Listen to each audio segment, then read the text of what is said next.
മധ്യകാലഘട്ടത്തിൽ യൂറോപ്പിൽ പ്രചാരത്തിലിരുന്ന ഒരു ഐതിഹ്യ കഥകളുടെ രാജകുമാരനായ Paulo Coelho A Christmas tale എന്ന പേരിൽ പറഞ്ഞിട്ടുണ്ട്.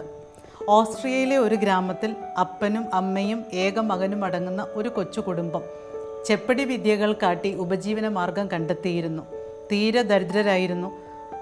പണക്കാരുടെ വിരുന്നുകളിൽ അല്ലെങ്കിൽ മറ്റ് ആഘോഷവേളകളിലൊക്കെ ആളുകളെ ചിരിപ്പിച്ചായിരുന്നു ഇവർ എന്തെങ്കിലുമൊക്കെ വരുമാനം കണ്ടെത്തിയിരുന്നത്. കഷ്ടിച്ച് അന്നന്നത്തേക്കുള്ള വക മാത്രം കണ്ടെത്തിയിരുന്നത് കൊണ്ട് മിച്ചം പിടിക്കാനോ ക്രിസ്മസ് പോലെയുള്ള സമയങ്ങളിൽ പരസ്പരം സമ്മാനങ്ങൾ കൈമാറാനോ അവർക്ക് സാധിക്കുമായിരുന്നില്ല. തനിക്കു മാത്രം എന്തേ സാന്താക്ലോസ് ക്രിസ്മസ് സമയത്ത് സമ്മാനങ്ങൾ തരുന്നില്ല എന്ന് പരാതിപ്പെട്ട മകനെ ചേർത്ത് നിർത്തി ഒരു ദിവസം ആ പിതാവ് പറഞ്ഞത് ഇങ്ങനെയാണ്: ലോകത്ത് ഇത്രയേറെ കുട്ടികൾ ഉണ്ടായിട്ടും അവർക്കെല്ലാം സമ്മാനങ്ങൾ നൽകുമായിട്ടും സാന്താക്ലോസിൻ്റെ തോൾ സഞ്ചി കാലിയാകാത്തത് എന്താണ് എന്ന് മോൻ ചിന്തിച്ചിട്ടുണ്ടോ? കാരണം സാന്താക്ലോസ് ചിലർക്കൊക്കെ നൽകുന്നത് നമുക്ക് കണ്ണുകൊണ്ട് കാണാൻ പറ്റാത്ത സമ്മാനങ്ങളാണ്. ഉദാഹരണമായി, കലഹങ്ങൾ മൂലം തകർന്നു പോയ കുടുംബങ്ങളിൽ ചിലപ്പോൾ സാന്താ സമ്മാനമായി നൽകുന്നത് സമാധാനമാണ്. വിശ്വാസമില്ലാത്തടത്ത് വിശ്വാസമാണ്. അങ്ങനെ നാളെ എന്ത് എന്ന് ചിന്തിച്ച് ആകുലപ്പെടുന്ന നമുക്ക് സാന്താക്ലോസ് ഓരോ ക്രിസ്മസിനും സമ്മാനിക്കുന്നത് പ്രത്യാശയാണ്. മുഴുവൻ മനസ്സിലായില്ലെങ്കിലും കുട്ടി തല ഉലുക്കി. അങ്ങനെ ആ കൊച്ചുമകൻ വളർന്ന് യുവാവായപ്പോൾ അവൻ തൻ്റെ മാതാപിതാക്കളോട് ആഗ്രഹം പറഞ്ഞു, തനിക്ക് ആശ്രമത്തിൽ ചേർന്ന് ഒരു ക്രൈസ്തവ പുരോഹിതനാകണം. കുടുംബം നോക്കാൻ ആരും ഉണ്ടാവില്ലല്ലോ എന്ന വ്യസനമുണ്ടായിട്ടും മാതാപിതാക്കൾ മകൻ്റെ ആഗ്രഹത്തിന് വിലങ്ങ് നിന്നില്ല. അങ്ങനെ അവൻ ആശ്രമത്തിൽ ചേർന്നെങ്കിലും അവിടെ ഉണ്ടായിരുന്ന പഠിപ്പും വിദ്യാഭ്യാസവും കുടുംബമഹിമയും ഉണ്ടായിരുന്നവരിൽ പലർക്കും ചെപ്പടി വിദ്യക്കാരനായ ഈ വൈദിക ആർത്തിയോട് പരിഹാസവും പുച്ഛവുമായിരുന്നു. പക്ഷേ അവൻ അവരെ ആരെയും ശ്രദ്ധിച്ചതുപോലുമില്ല. അക്കൊല്ലത്തെ ക്രിസ്മസിന് ആ ആശ്രമത്തിൽ ഒരു അത്ഭുതം നടന്നു. ക്രിസ്മസ് തലേന്ന് അലങ്കരിച്ച ഗ്രോട്ടോയിൽ ഉണ്ണിയെ കയ്യിലേന്തിയ പരിശുദ്ധ മാതാവ് പ്രത്യക്ഷപ്പെട്ടു. ആശ്രമവാസികളെല്ലാം അത്ഭുതാദരവോടെ തടിച്ചുകൂടി ഓരോരുത്തരായി ദിവ്യ ശിശുവിൻ്റെയും അമ്മയുടെയും മുൻപിൽ സാഷ്ടാംഗം പ്രണമിക്കുവാൻ വേണ്ടി എത്തുകയാണ്. ഒരാൾ ചെന്ന് തനിക്കറിയാവുന്ന ഭാഷയിലെല്ലാം വിശുദ്ധ ഗ്രന്ഥഭാഗം വായിച്ചു ഉണ്ണിയുടെ മുമ്പിൽ നമസ്കരിച്ചു. അടുത്തയാൾ നിമിഷ നേരം കൊണ്ട് പരിശുദ്ധ അമ്മയുടെയും ഉണ്ണിയുടെയും ചിത്രം വരച്ചാണ് കാഴ്ചവെച്ചത്.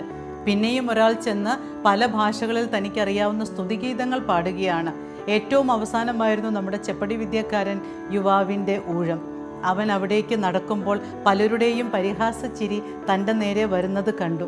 അവൻ നേരെ ദിവ്യ ശിശുവിൻ്റെയും അമ്മയുടെയും മുൻപിൽ മുട്ടുകുത്തി പോക്കറ്റിൽ സൂക്ഷിച്ചിരുന്ന 4-5 ഓറഞ്ചുകൾ എടുത്ത് മുകളിലേക്കിട്ട് അമ്മാനമാടാൻ തുടങ്ങി.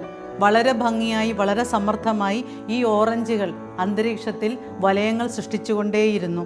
കുറെ കഴിഞ്ഞപ്പോൾ മാതാവിൻ്റെ കയ്യിലിരുന്ന ഉണ്ണി സന്തോഷം കൊണ്ട് കൈകൊട്ടി ചിരിച്ചുവെന്നും തൻ്റെ പ്രകടനം കഴിഞ്ഞ് ഉണ്ണിയെ വണങ്ങുവാനായി എത്തിയ ഈ യുവാവിൻ്റെ കയ്യിലേക്ക് പരിശുദ്ധ അമ്മ ഉണ്ണിയെ കൈമാറിയെന്നും പറഞ്ഞുകൊണ്ടാണ് ഐതിഹ്യ കഥ അവസാനിക്കുന്നത്.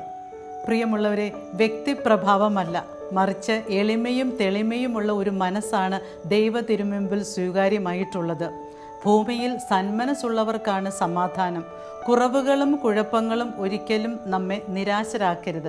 മറിച്ച് അവ ഒരു യാഥാർത്ഥ്യമായി അംഗീകരിച്ചുകൊണ്ട് തന്നെ മുൻപോട്ട് നീങ്ങാനുള്ള അകവെളിച്ചമായി അവ മാറേണ്ടതുണ്ട്. കുറവുകളുള്ള സ്ഥലമാണ് യേശു ജനിക്കാൻ വേണ്ടി തിരഞ്ഞെടുത്തത്. അതുപോലെ തന്നെ തൻ്റെ ചുറ്റുപാടും അവിടുന്ന് കൂടെ കൊണ്ടു നടന്നതും കുറവുകളുള്ള മനുഷ്യരെ തന്നെയായിരുന്നു. ദാരിദ്ര്യത്തിൻ്റെ വൈക്കോൽ കച്ചകൾക്കും മീതെ കൈകാലിളക്കി ചിരിക്കുന്നത് പരിപൂർണതയുടെ മഹത്വാകാശം വിട്ടിട്ട് പരിമിതികളുടെ മനുഷ്യനാകാൻ വേണ്ടി മനസ്സ് കാണിച്ച ദൈവമാണ്. കുറവുകളിൽ നാം അസ്വസ്ഥരാവേണ്ട, അപൂർണതകളിൽ നാം പരാതിപ്പെടുകയും വേണ്ട, ഇല്ലായ്മകളെ ഓർത്ത് നിരാശരാവേണ്ട.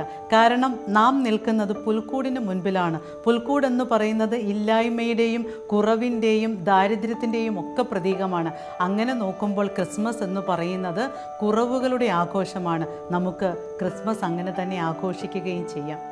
പ്രിയമുള്ളവരെ, ഇക്കഴിഞ്ഞ 25 ദിവസങ്ങളിൽ ക്രിസ്മസ് വിചാരങ്ങളിൽ എന്നോടൊപ്പം യാത്ര ചെയ്ത നിങ്ങളെ എല്ലാവരെയും നന്ദിയോടെ ഓർക്കുകയാണ്. എല്ലാവർക്കും ഏറ്റവും ആത്മാർത്ഥമായി നന്മ നിറഞ്ഞ ഒരു മനസ്സും ശാന്തിയും സമാധാനവും ആശംസിക്കുകയാണ്. Happy Christmas.